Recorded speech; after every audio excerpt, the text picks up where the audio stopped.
A Central da Construção está com ofertas especiais nesta quinzena do cliente. Treliça Super LV com 6 metros, R$ 33,79. Forro PVC Plasnog, R$ 23,90. Conjunto acoplado Luzarte Évora, R$ 339,90. Argamassa AC2 Solomassa, R$ 13,90. Estamos na Rua Peregrino de Carvalho 381, no centro de Patos. Central da Construção, tudo em um só lugar. Está precisando de dinheiro? Na Rápida você consegue sacar seu FGTS de contas ativas e inativas. É muito simples e rápido. Não consulta SPC nem Serasa. Também temos o empréstimo pessoal. Pegue 1.000 e pague apenas R$ 71 mensais. Confira outros valores. Entre em contato já com uma de nossas atendentes através do WhatsApp 83 99302 3773 99302 3773 99338 1001 99338 1001. Rápida Soluções. Aqui tem a solução pra você. Destaque Embalagens, melhor lugar pra comprar. A sua embalagem, melhor lugar não há. Destaque Embalagens, empresa competente. Destaque Embalagens para atender a gente. Destaque Embalagens, líder do mercado de embalagens e temperos e alho em todo o Nordeste. Destaque Embalagens, essa eu confio. Quer cuidar do seu carro com conforto, segurança e agilidade? Há 20 anos, o Varejão do Óleo faz isso por você e seu automóvel. Com uma equipe de técnicos treinada, garantimos o serviço de troca de óleo com total qualidade e as mais modernas opções de produtos. Trabalhamos com todos os tipos de lubrificantes e óleos para motor, caixa de marcha mecânica e automática, suspensão, hidráulica e muito mais. No Varejão do Óleo você encontra tudo o que precisa para carros de passeio, caminhões, máquinas pesadas e geradores, com o melhor preço e as melhores condições de pagamento, além de um atendimento personalizado. No Varejão do Óleo tem ainda o serviço de lavagem especial para deixar o carro limpo e brilhando. Tá esperando o quê? Varejão do Óleo. Aqui você conhece e confia. Para viver mais é preciso cuidar da saúde. Doutora Felícia Crispim, médica endocrinologista e metabologista, atua há 12 anos na prevenção, diagnóstico e tratamento de doenças como diabetes, obesidade, colesterol, problemas da tireoide, osteoporose, climatério, síndrome do ovário policístico, distúrbios do crescimento e desenvolvimento. Profissional renomada que, com análise e estudo individual de cada caso, proporciona aos pacientes qualidade de vida e bem-estar. Consultas com atendimento humanizado em um espaço acolhedor e preparado para prestar a assistência necessária com padrão e excelência. Clínica Doutora Felícia Crispim, Rua Bossué Vanderlei, número 866, no centro de Patos. Telefone 3421-7233.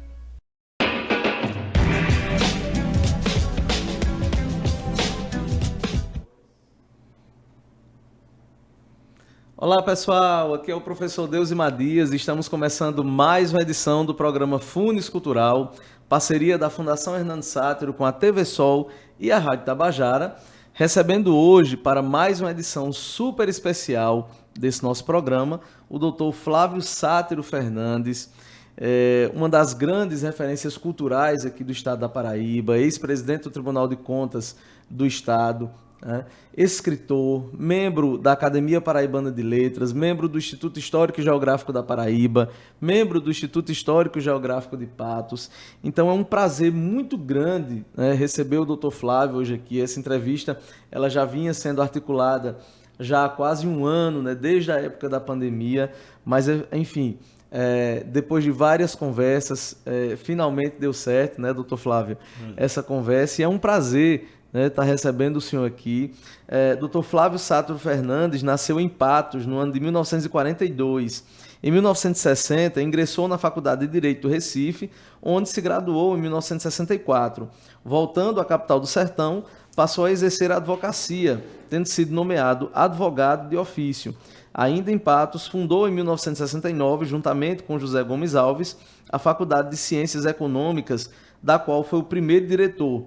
Lecionou na Faculdade de Filosofia, Ciências e Letras e foi o primeiro diretor da Escola de Agronomia e Medicina Veterinária de Patos, que daria lugar à criação do atual Campus 6 da Universidade Federal da Paraíba. Em janeiro de 1974, é nomeado membro do Conselho Estadual de Educação e, em maio do mesmo ano, assumiu a Secretaria do Interior e Justiça do Estado. Em 1977, ingressou na Universidade Federal da Paraíba como professor.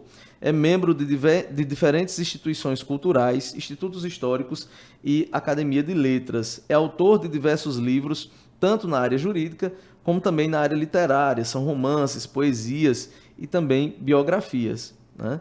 É autor, de uma das principais obras envolvendo o patrono, né, da Fundação, o patrono da FUNES, o patrono da Fundação Hernando Sátiro. Então, doutor Flávio, seja muito bem-vindo ao programa FUNES Cultural. Bom, quero dizer inicialmente que é uma grande satisfação para mim participar deste programa FUNES Cultural, levado a efeito pela Fundação Hernando Sátiro, em parceria com a TV Sol. E, ao mesmo tempo, quero parabenizar tanto o Deusimar como a Fundação, e notadamente a TV Sol, né, por essa responsabilidade cultural que eles revelam ao levar a efeito um programa dessa qualidade, desse jaez, né, que serve não apenas para glorificar o patrono da Fundação, mas serve, sobretudo, para dinamizar a cultura de Patos. Através deste programa, nós assistimos semanalmente a eclosão de novos nomes, de novos valores que se manifestam, né, através de livros e que são revelados pelo programa da FUNES Cultural. Então, é uma grande satisfação para mim participar desse programa e é também uma alegria em poder parabenizar os seus organizadores. Muito bacana. Você já pôde perceber que será um bate-papo bem legal.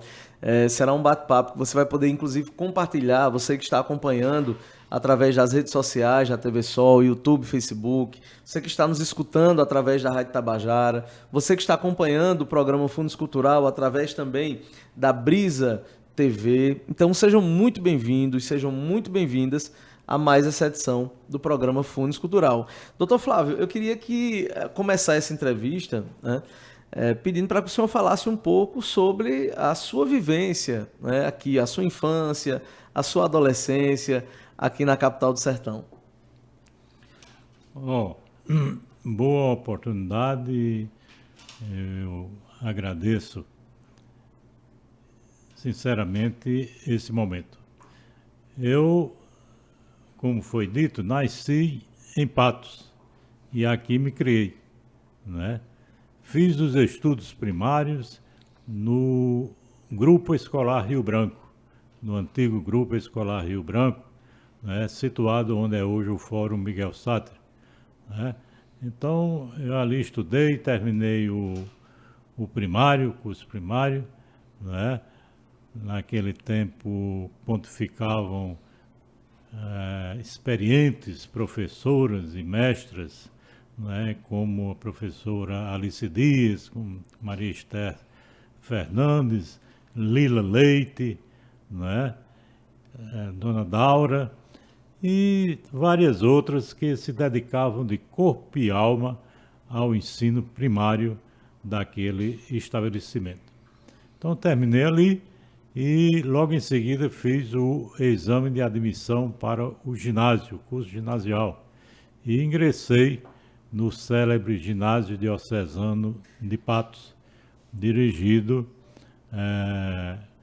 pelo Monsenhor Manuel Vieira, né, grande educador paraibano, que se dedicava a orientar e a dirigir aquele estabelecimento de ensino. Então, o ginásio diocesano foi, portanto, outro ponto assim, de parada para os meus estudos, que se desenvolveram ali de 1953 a 1956. Né? Em 1956 concluí o curso ginasial. Nesse tempo não havia ainda o curso de segundo grau, o chamado curso científico em Patos. Todos que terminavam o ginásio eram obrigados a seguir para outra localidade, Campina Grande, João Pessoa, Recife. No meu caso, eu segui para Recife, onde já estudavam irmãos meus, né? E então foi mais fácil, seria mais fácil para mim, né? Até porque eu terminei o ginásio com 14 anos, né? E tive de sair de casa aos 15 anos para o Recife. E lá encontrei outros colegas, né? Colegas de ginásio e também amigos de infância que já estudavam por lá. E assim foi fácil estudar naquela capital, matriculando-me no célebre colégio Padre Félix. O colégio Padre Félix era dirigido pelo desembargador Rodolfo Aureliano, né? Um grande nome da magistratura e também do ensino pernambucano. Bom, então, a parte, né, em relação à minha infância e adolescência, né, está resumida aí, né, do curso primário até o curso ginasial, porque a partir daí eu já me desloco, né, já deixo Patos para outros caminhos, outras vias. Né? Então é isso o resumo que eu faço, né, da minha infância e adolescência. A infância, eu diria ainda, eu residia, na minha infância, meu pai residia aqui na rua Solano Lucena, mais ou menos onde hoje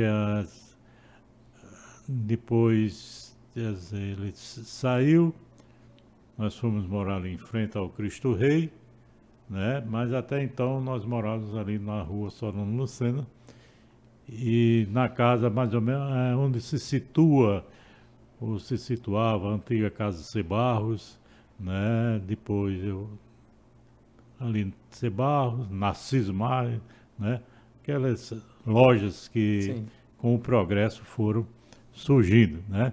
Mas no meu tempo era a casa de residência com uma porta e 4 janelas, né, das quais eu me apoderei de uma e ficava sempre ali à tarde, né, sentado e olhando o movimento. Eu até escrevi uma crônica, foi publicada na antologia da Crônica do Sertão, editada pela Confraria dos Bibliófilos, em que eu intitulei de O Mundo Visto da Janela, porque na minha infância eu sentava ali na janela da casa e via passar tudo, né? Aqueles carros e caminhões que vinham do interior, por exemplo, carregados de algodão, né? Em demanda, ou direcionados a Patos, ou então em demanda de Campina Grande, que já era o grande empório, né, algodoeiro do Nordeste, viu? E passavam outros, por exemplo, casamentos, né? Minha casa era quase em frente à igreja e sempre havia casamentos, eu da janela observava o movimento dos casamentos. Enterros, todo enterro passava né, por ali, entrava na igreja, recebia as bênçãos do sacerdote e seguiam rumo ao cemitério, né? Então era uma rua movimentadíssima, né? E que eu apreciava justamente na minha janela, por isso eu intitulei a crônica de O Mundo Visto da Janela. Viu? Bom, eram esses os pormenores que... E com relação às brincadeiras, eram aquelas mesmo de brincadeiras de crianças, né? Bolinha, vamos dizer, academia, essas coisas, né? Que talvez hoje já tenham desaparecido. Hoje é tudo no clique, no celular, Hoje é na tela. não tem mais os encantos de antigamente. Pois é.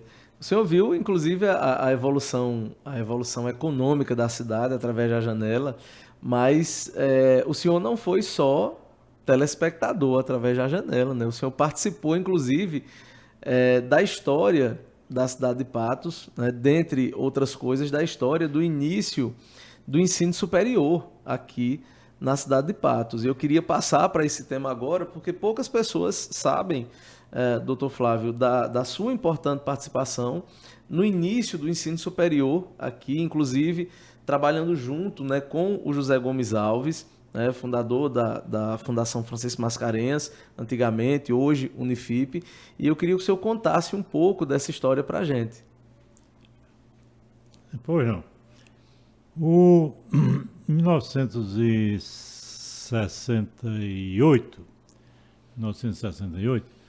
a Fundação Francisco Mascarenhas, que era dirigida por José Gomes Alves, encaminhou ao Conselho Estadual de Educação um pedido de autorização de funcionamento da Faculdade de Ciências Econômicas, né? Um curso de Ciências Econômicas. O Conselho Estadual de Educação, através até mesmo de um relator que era de Patos, o Conselho Estadual de Educação negou a concessão dessa autorização. Então foi uma, digamos, água na fervura daqueles que se entusiasmavam por isso, porque de repente tudo frustrado, não haveria curso superior, não haveria faculdade, porque o Conselho havia derrotado ou extinto aquela pretensão. Bom, iniciado o ano 1959, Zé Gomes me procura e me chama para colocar em funcionamento a Faculdade de Ciências Econômicas. E disse até assim, o negócio da autorização a gente resolve depois. Ele era meio impetuoso, assim, o negócio. Eu fui na onda também, né? E abri a Faculdade de Ciências Econômicas. Agora, eu me lembro que eu fiz mandei imprimir a solicitação, o requerimento de matrícula, né? Ou melhor, não é nem de matrícula, de inscrição no vestibular, né? No vestibular, que a gente ia abrir, né? E no final, né? Me lembro bem, se houver ainda esses arquivos, esses papéis nos arquivos da Fundação, estará lá. Uma notinha, né? Declaro para os devidos fins que tenho pleno conhecimento de que a Faculdade de Ciências Econômicas não obteve ainda autorização para funcionamento, né? Livrando, foi bem... Não, isentando, né, a Fundação Francisco Mascarenhas de qualquer responsabilidade sobre as possíveis consequências desse ato. Quer dizer, fez o vestibular quem quis, né, sabendo que a faculdade funcionaria sem autorização.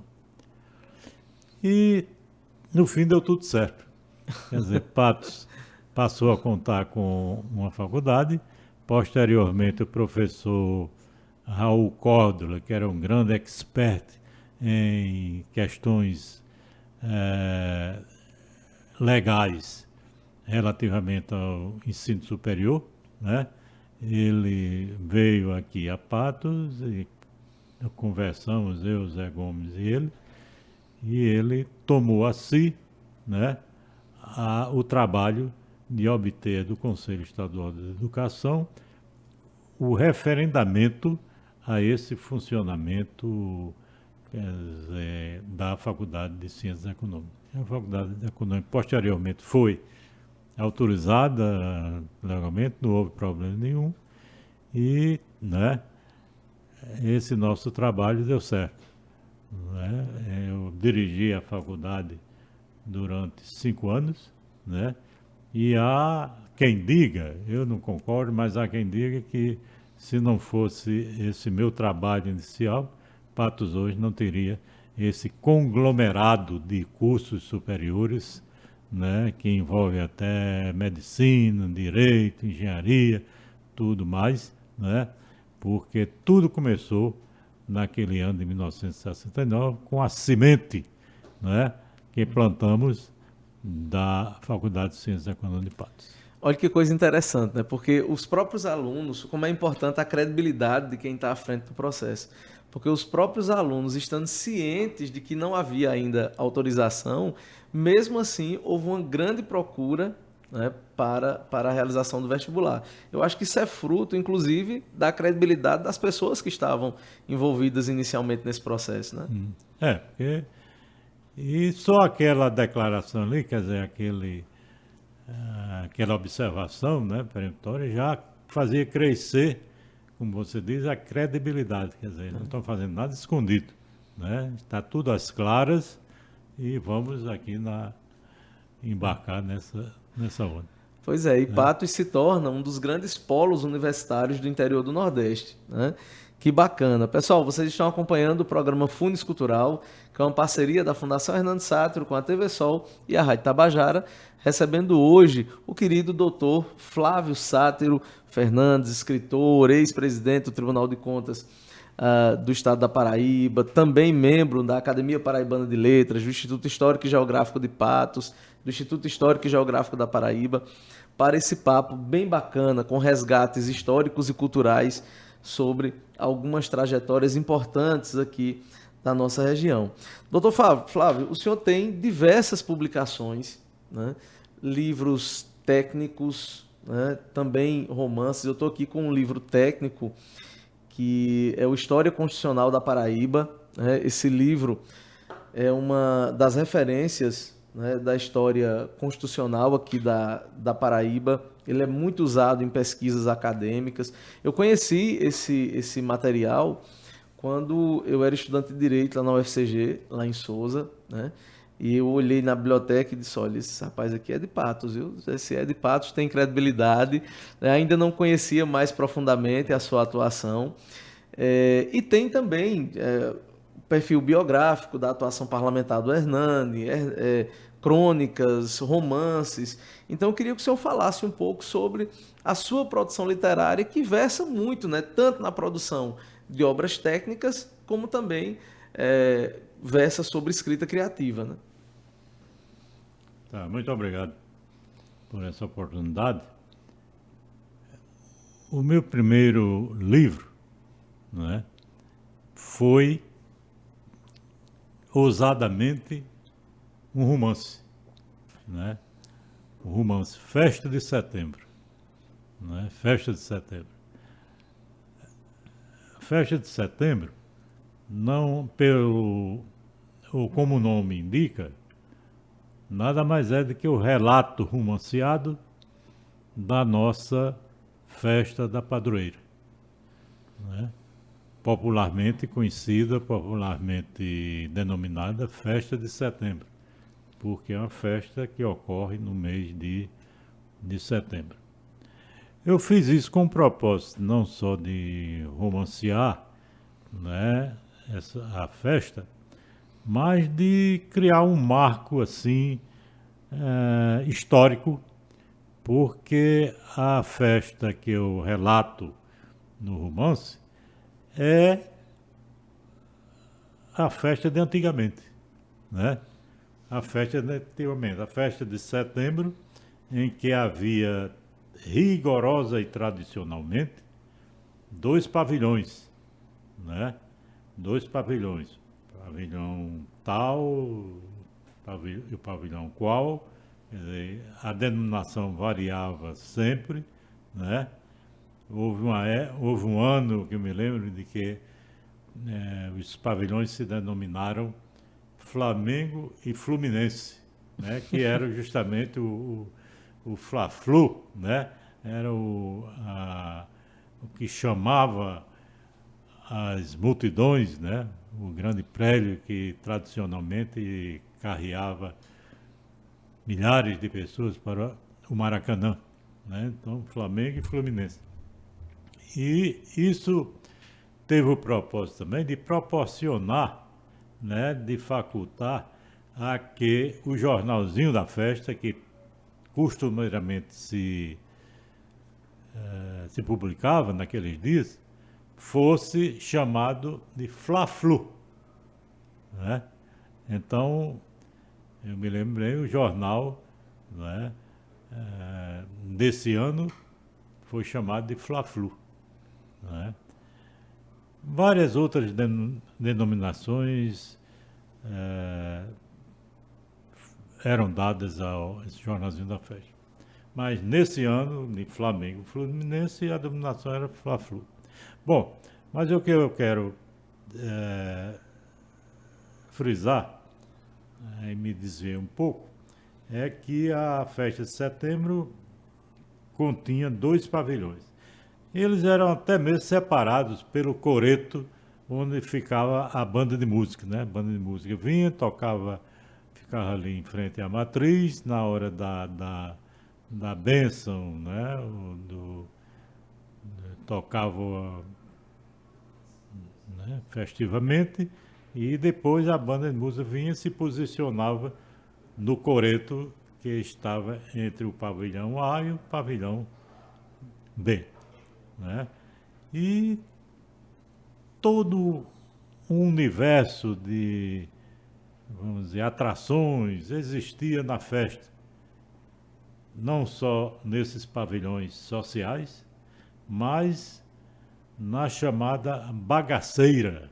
A bagaceira era todas aquelas barracas que se estendiam, né, ali da igreja e até a Praça Getúlio Vargas, ali subindo na Bossuet Vanderlei, ali era meio escondidas, né? Não podia aparecer muito, certas donas de barraca que vinham de outras, né, de outros limites, viu? Mas o certo é que a bagaceira era, digamos, como eu disse, eu digo no livro, um mundo de animação. Um mundo de animação. Então, na realidade, hoje não mais existe. Não existem esses pavilhões, né?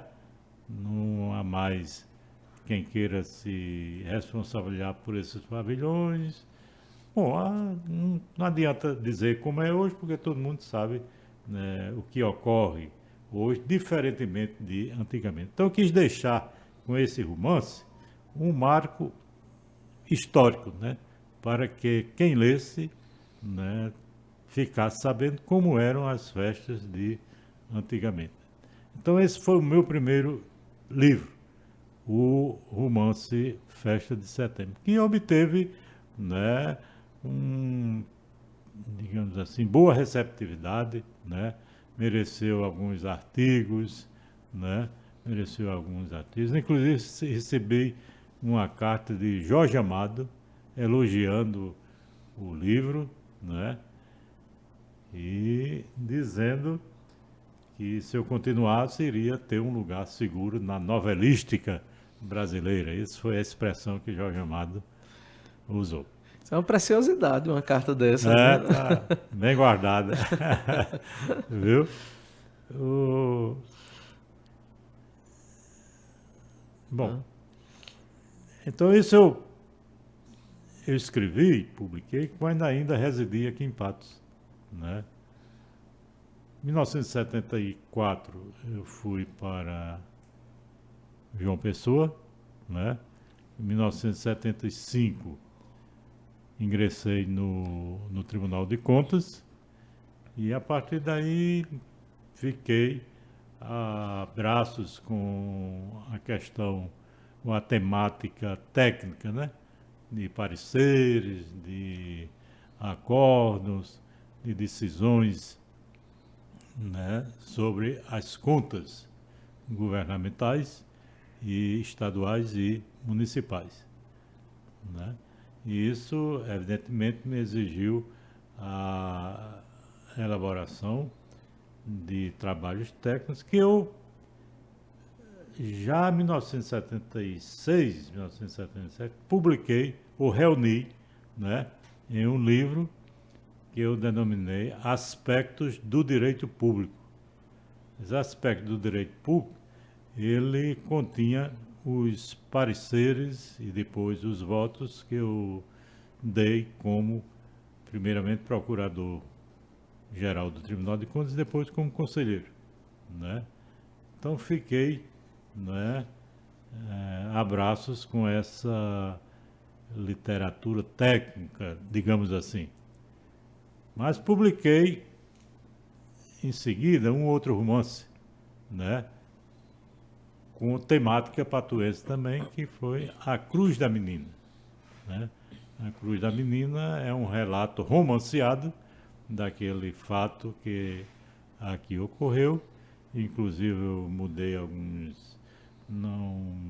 botei nomes reais de alguns personagens, eu mudei, né?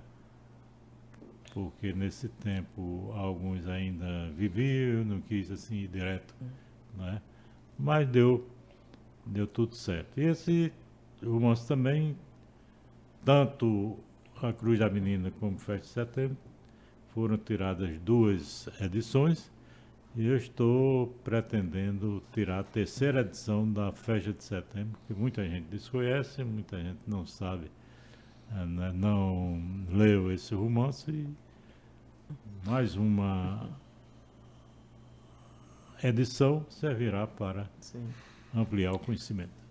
Esse livro ele foi muito citado, né? Esse romance A Festa de Setembro, tanto A Festa de Setembro como a Cruz da Menina, ele é muito citado por aquelas pessoas que continuam produzindo sobre a historiografia local, né? Então, recentemente, eu estava conversando com o nosso querido Romildo, né? E Romildo tem materiais lá no Ponto da História, né, que é um espaço que ele abriu recentemente, em que ele tem certas preciosidades, revistas, livros.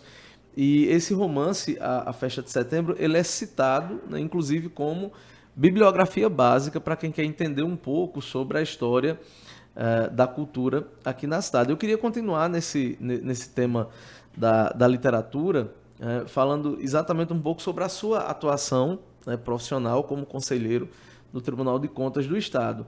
É um trabalho extremamente técnico, né, eu acredito que muito cansativo, né, um trabalho que você não pode errar, né, porque você está lidando ali com números, com cálculos, é uma legislação que versa sobre direito financeiro, direito econômico, enfim.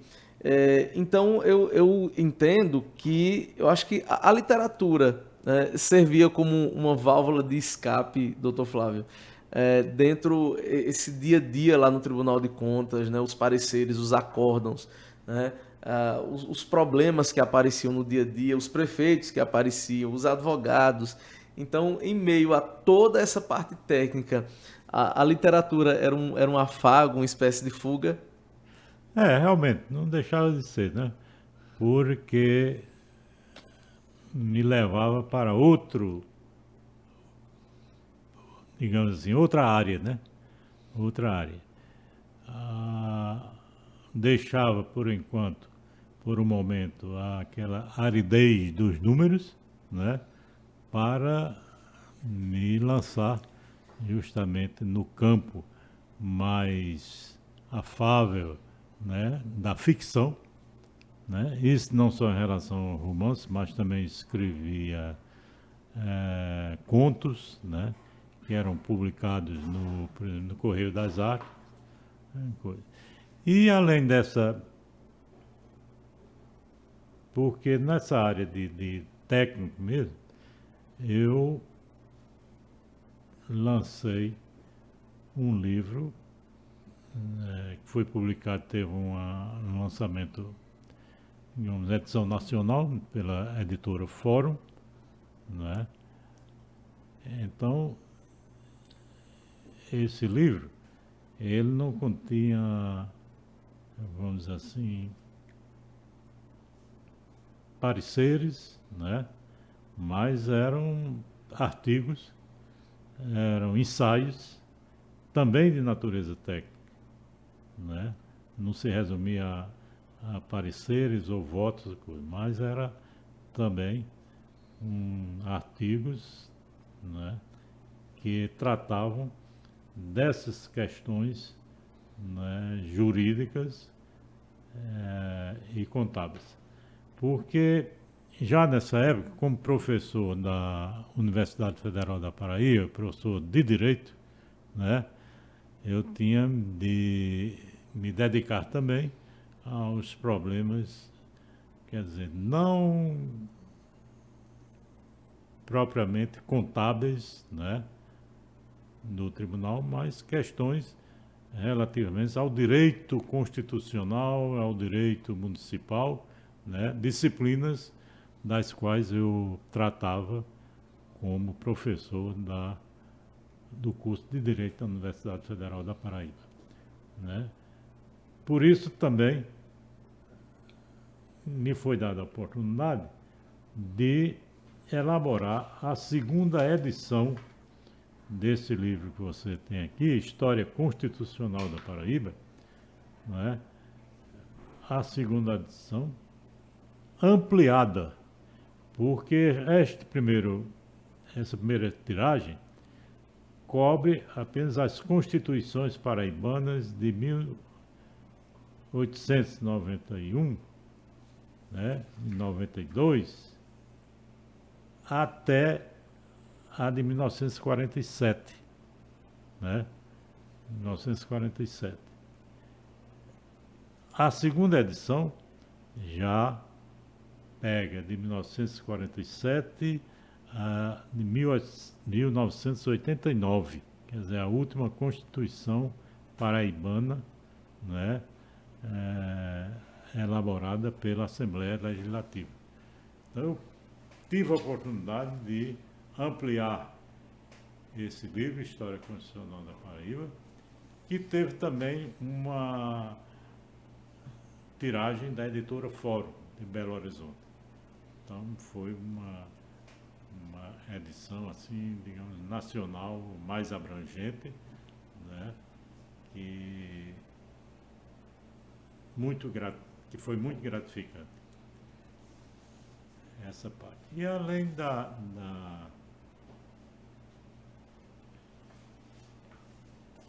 dessa edição, né, eu me dedicava a publicar em revistas e jornais, né, esses artigos e ensaios de natureza jurídica. Que bacana. Pessoal, vocês estão acompanhando o programa Funes Cultural nessa edição especial de hoje, recebendo o querido Flávio Sátiro Fernandes, né?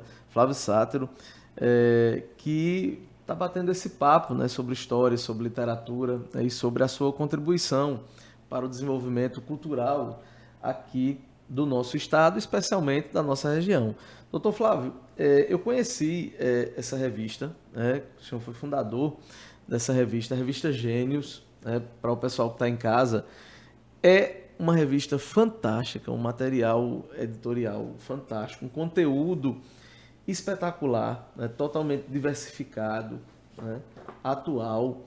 Eu queria que o senhor falasse um pouco, né, sobre essa ideia, falasse um pouco sobre essa revista, porque realmente é um material assim, de muita qualidade, um material assim, que tem uma diversidade de temas, né, que as pessoas elas podem mergulhar aqui no universo da literatura, da história, né, da cultura, enfim. Eu queria que você falasse um pouco, né, sobre essa revista. Muito obrigado por esta oportunidade. Em 2012, eu me aposentei do cargo de conselheiro do Tribunal de Contas do Estado, do qual fui presidente 3 vezes.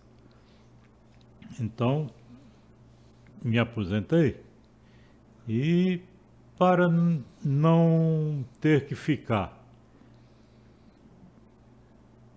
sem fazer nada, eu imaginei e criei essa revista Gênios, né? Revista Gênios, que já vai no seu número 52. Quer dizer, isso em termos de Paraíba é uma, digamos, uma performance que eu mesmo considero extraordinária. Quer dizer, uma revista, e todos se referem a isso, quer dizer, uma revista cultural, quer dizer, na atualidade, chegar ao número 52. Agora, é bem verdade que eu faço ginásticas para isso. Por exemplo, as edições iniciais, né? As edições iniciais, até mesmo essa aqui, por exemplo, 32 páginas, mas as edições iniciais eram 60 páginas, 50 páginas. As atuais, né? As atuais, para não ocasionar uma parada, né, nessas tiragens, eu tive de reduzir, né, tanto a tiragem como o número de páginas para 20, né, mas sem perder, digamos, a qualidade, né, sem perder a qualidade da revista. Em termos de impressão, né, em termos gráficos, pode ver que mantém aquela mesma linha de boa impressão gráfica, né, boa impressão. E em termos de conteúdo, né, o conteúdo permanece com, digamos assim, de valor, né, para essa revista. E espero, né, ela agora é quadrimestral, né,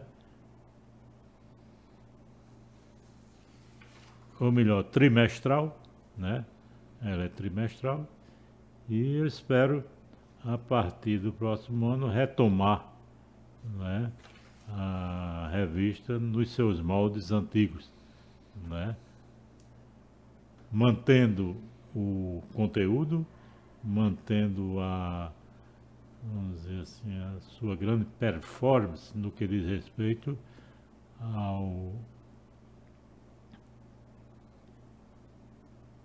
ao valor, né, editorial, tanto gráfico como no que tange as matérias, né, que ela divulga em todos os seus números. Então, a Gênios é isso, quer dizer, um decorrente, resultante de um esforço, eu diria até sobre-humano, para ser mantida em funcionamento. Pois é, eu estou vendo aqui que o time de colunistas e colaboradores, né, é um time de respeito, né? Carlos Alberto Jales, Carlos Alberto Azevedo, né, Otacílio Nóbrega, Antônio Carlos Ribeiro, Milton Marques Júnior, Ângela Bezerra de Castro, Ailton Elisário, nosso querido José Otávio de Arruda, né, fizemos já uma entrevista, inclusive com o nosso querido José Otávio, lá no escritório dele. Então, assim, é um material que realmente, né, você que está nos vendo, você que está assistindo, também escutando o programa Fundos Cultural, vale a pena, né, pesquisar sobre esse material de altíssima qualidade.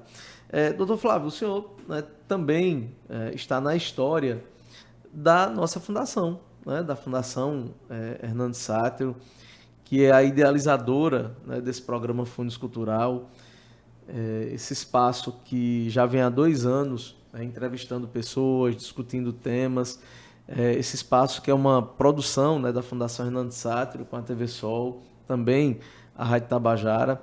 Eu queria que o senhor falasse um pouco sobre a Fundação Hernando Sátiro, né, sobre a sua relação com a Fundação Hernando Sátiro, desde a sua fundação, né, até os dias atuais.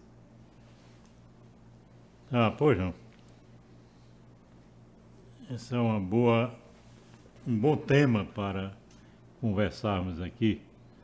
A Fundação Hernando Sátiro, ela foi instituída por iniciativa do governador Tarcísio Buriti para servir não apenas como veículo de preservação da memória do patrono, não é? Mas como um veículo também de aceleração cultural da nossa cidade, não é? Da nossa região. Em relação ao patrono, antes de tudo, eu queria dizer que se trata, sem dúvida, de uma das mais perfeitas organizações de homem público, quer como parlamentar, quer como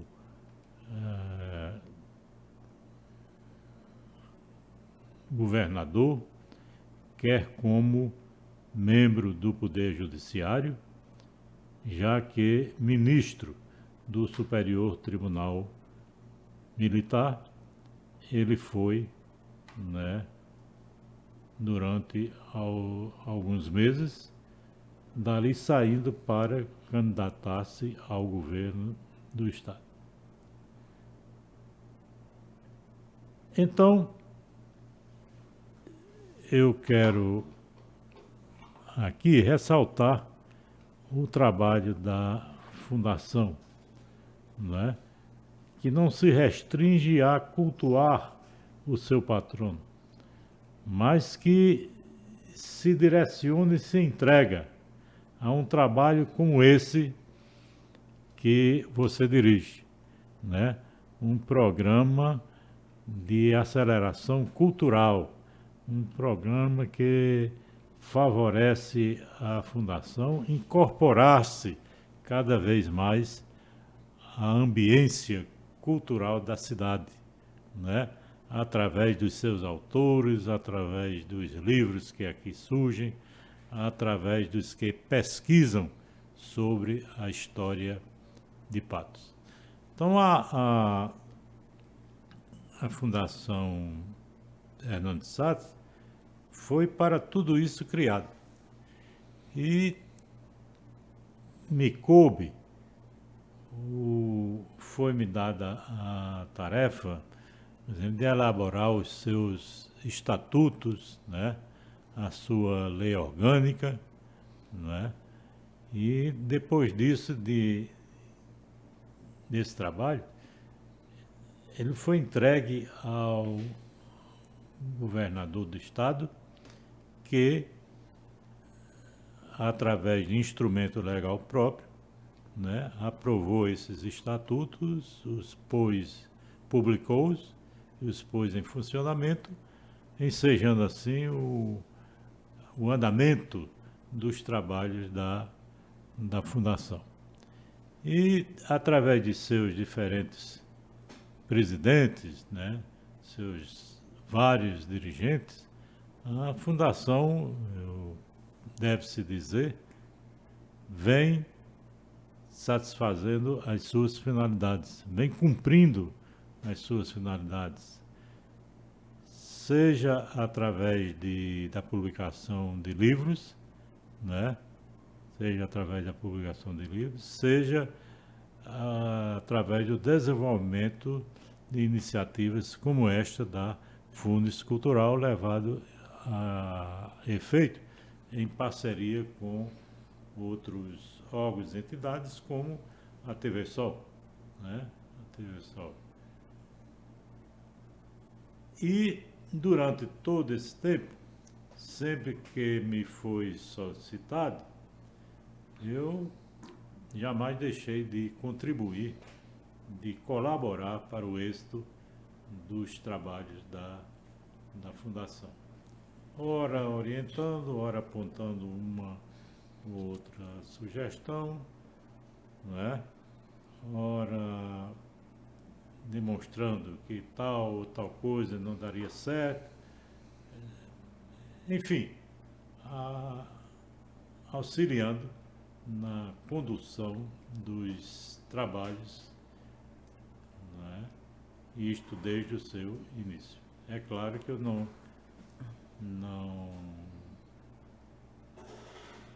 me meto assim, eu não sou chamado, mas sempre que me chamam, eu procuro colaborar. É uma honra, né? Inclusive, poder contar com essa colaboração, né, de alguém que tem, de fato, um apreço à cultura, também à instituição. Doutor Flávio, eu queria que o senhor falasse agora um pouco sobre a sua relação com o Hernando Sátiro, né? Nós estávamos conversando aqui em off, antes do programa começar, que a vida de vocês dois, assim, a vida adulta, né, de uma maneira muito corrida, muitas vezes ele em Brasília, né, o senhor em João Pessoa, enfim, mas como era essa sua relação com o Hernando Sátiro? Vocês conversavam mais sobre política, sobre literatura, né, sobre o dia a dia, como era essa relação? Bom, com relação à temática, era variada. Ora era política, ora a literatura. Evidentemente, todos os que conheceram o amigo velho sabem que numa roda de conversa, né, a palavra estava com ele, né? Os circunstantes podiam participar, mas, digamos assim, de maneira auxiliar, porque a principal voz, né, o principal ato era dele.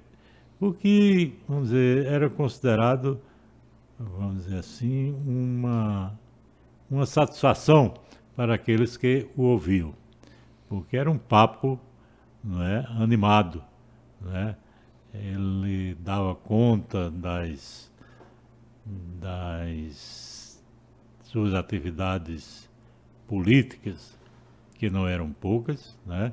Suas atividades parlamentares, né? E uma pessoa que conhecia, vamos dizer, Deus e o mundo na política brasileira, né? Ele se articulava, né? Porque a principal atividade dele durante toda a vida foi a atividade parlamentar, né? E a atividade parlamentar, o que é?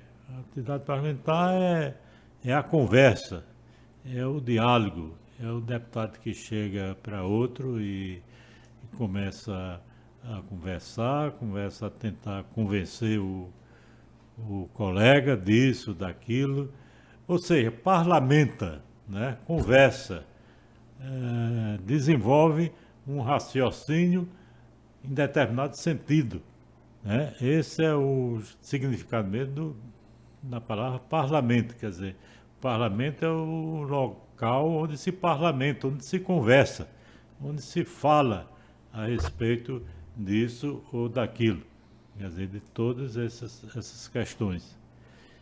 E o amigo velho, sempre que vinha aqui, então sua casa se enchia, né? A casa se enchia, todos prontos a ouvi-lo, E eu sempre estava lá. Nos momentos em que estávamos apenas eu e ele, então a conversa fluía também, neste ou naquele sentido, ou em termos políticos, né, ou em termos literários. Em termos literários, ele dizia as suas preferências, né, emitia uma ou outra opinião sobre tal ou qual escritor, né? Às vezes dizia, não, isso aí não escreve bem. Mas quando merecia elogio, ele fazia, né, esse elogio. Então, e assim, durante muitos anos, né, porque ele era acusado de ser, digamos assim, um deputado Copa do Mundo, né, que vinha daqui, vinha para de 4 em 4 anos. Mas não, aquilo era conversa dos adversários, porque todo ano ele estava aqui, né? Todo ano ele estava aqui. Agora, como não era tempo de política, não havia, digamos assim, discurso a fazer. Mesmo assim, vez por outra, ele ocupava nesse tempo não havia rádios diárias, né? Ele ocupava a difusora de Mandelino, né? Aquela cadeia de alto-falantes, né? Situada em diversos bairros, e fazia uma breve proclamação, né? Uma breve prestação de contas, né, de suas atividades no Congresso em favor da Paraíba, do Brasil e de Patos. Certo? Então, durante muitos anos eu me acostumei a isso, daí porque tive essa inspiração de escrever, não só esse volume aqui, que é um volume sobre a atividade parlamentar dele, né? Mas o volume, o primeiro de sua biografia, né? Que é cujo segundo volume eu estou terminando. Muito bacana. Doutor Flávio, eu quero agradecer muito a sua participação, a sua disponibilidade. O senhor está esses dias aqui na cidade de Patos, né, veio participar do processo eleitoral, participar também de algumas atividades que aconteceram recentemente, né, dos 100 bibliófilos. Então, quer dizer que é um prazer, né, poder estar dividindo esse espaço, né, com o senhor, com toda a conversa, né, em relação à sua contribuição à nossa cultura, à nossa história, à sua contribuição educacional. E quer dizer que é um prazer, né, para a Fundação Hernando Sátiro poder contar com a sua contribuição, com o seu apoio, dizer que o senhor sempre será muito bem recebido na Fundação Hernando Sátiro, que também é a sua casa, né? Então, quero agradecer a todos vocês que ficaram conosco, né, que acompanharam esse bate-papo muito bacana aqui com o Dr. Flávio Sátiro, e dizer que acho que o programa Fundos Cultural está muito feliz, né, por ter dado certo, e eu quero deixar os microfones abertos, né, para que o senhor possa ficar à vontade e fazer as suas considerações finais. Bom, mais uma vez eu quero agradecer ao programa Fundos Cultural esta oportunidade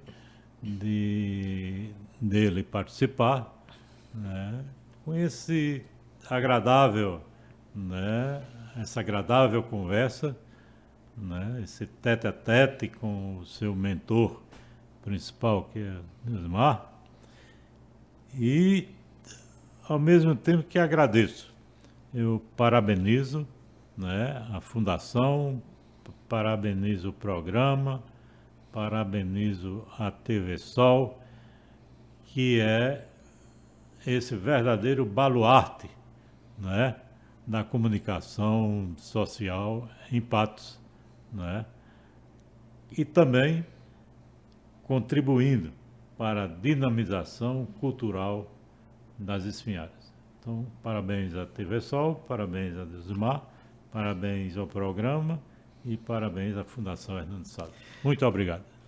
Bom, você acompanhou mais uma edição do programa Fundos Cultural. Quero aproveitar para mandar um abraço para a presidente da Fundação Hernando Sátiro, nossa querida Milena. Mandar um abraço, né, para toda a equipe técnica que está aqui, nosso querido Denis, Valdemir, Felipe, né, todo o pessoal da Fundação Hernando Sátiro, da TV Sol, todos vocês que nos acompanharam também pela Brisa TV e também pela Rádio Tabajara. Então, na próxima terça-feira, estaremos juntos novamente em mais uma edição do programa Fundos Cultural. Valeu, gente!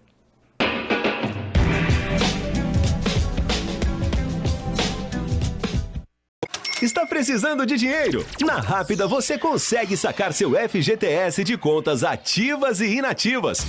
É muito simples e rápido. Não consulta SPC nem Serasa. Também temos o empréstimo pessoal. Pegue 1.000 e pague apenas R$ 71 mensais. Confira outros valores. Entre em contato já com uma de nossas atendentes através do WhatsApp 83 99302 3773 99302 3773 99338 1001 99338 1001. Rápida Soluções. Aqui tem a solução para você.